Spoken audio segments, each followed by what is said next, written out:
Have you ever prayed and felt like heaven was silent? You poured out your heart. You asked God again and again, and nothing seemed to change. Maybe you prayed for healing, and the sickness stayed. Maybe you prayed for provision, but the bills kept piling up. Maybe you prayed for a relationship to be restored, but the distance only grew wider. In those moments, it's easy to think, does God even hear me? Does prayer even work? Should I just stop praying? But friend, I want to remind you today, don't stop. Keep on praying, because prayer is never wasted and God always hears. The struggle of unanswered prayers is something every believer faces. We live in a world that tells us everything must be instant. Fast food, same-day shipping, instant downloads, and sometimes we carry that same mindset into our faith. We think, if God hasn't answered by now, maybe He never will. But prayer is not like placing an order on Amazon. It's not about pushing a button and waiting for the delivery truck. Prayer is about relationship. It's about staying connected to the God who loves you more than you can imagine. And sometimes His timing doesn't match yours. Not because He doesn't care, but because He sees what you cannot see. When you pray, something happens, whether you feel it or not. The enemy wants you to believe your prayers are bouncing off the ceiling, that they're meaningless words fading into the air. But the Bible tells us every prayer is like incense rising before the throne of God. Revelation says the prayers of the saints are stored in golden bowls. That means not one word, not one tear, not one whisper you've spoken to God is forgotten. Heaven has heard it. God has seen it. Think about Hannah. She prayed for years for a child. In her anguish, she cried out in the temple until Eli thought she was drunk. But her persistence moved the heart of God, and at the right time, He gave her Samuel, the child who would grow up to be a prophet that would anoint kings. If Hannah had stopped praying, if she had given up when the answer didn't come quickly, she would have missed the miracle that God had prepared. Think about Daniel. For 21 days he prayed and fasted, seeking God for understanding. For 3 weeks, nothing happened. Silence. But on the 21st day, an angel appeared and said, "From the first day you set your heart to pray, your words were heard, but I was held up by spiritual opposition." Imagine that. Daniel's prayer had been heard from day 1, but there was a battle in the spiritual realm that delayed the answer. How many of us give up on day 7 or day 14, not knowing that the breakthrough was on the way if only we had kept praying? And even Jesus Himself, on the night He was betrayed, prayed 3 times in Gethsemane. "Father, if it is possible, let this cup pass from me. Yet not my will, but yours be done." He poured His heart out again and again. And though the Father did not remove the cross, He sent angels to strengthen Him. Prayer may not always remove the trial, but it always brings the strength to endure it.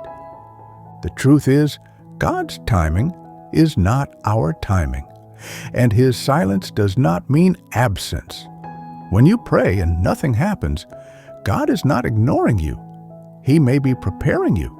He may be working behind the scenes. He may be aligning circumstances you can't yet see. Or He may be shaping your heart, building endurance, deepening your trust.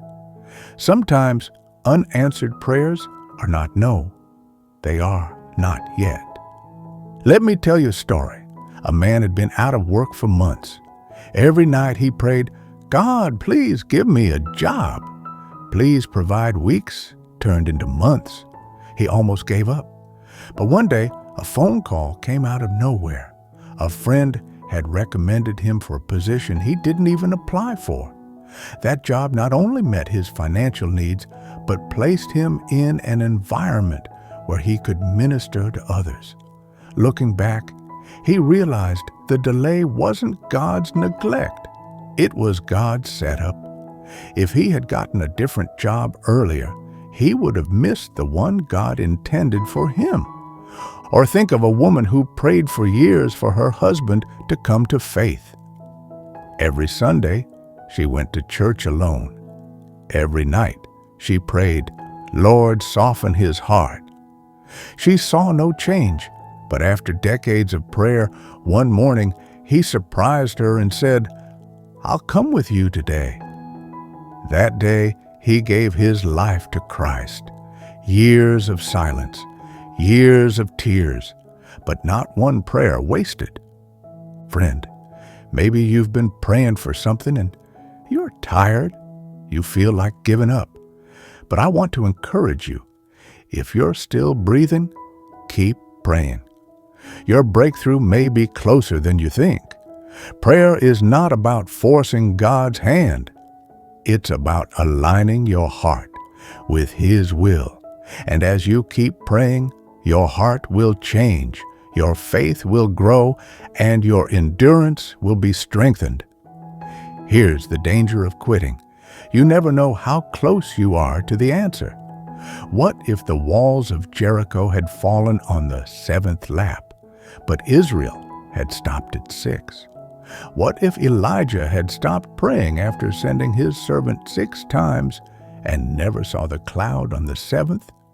What if Daniel had quit on day 20?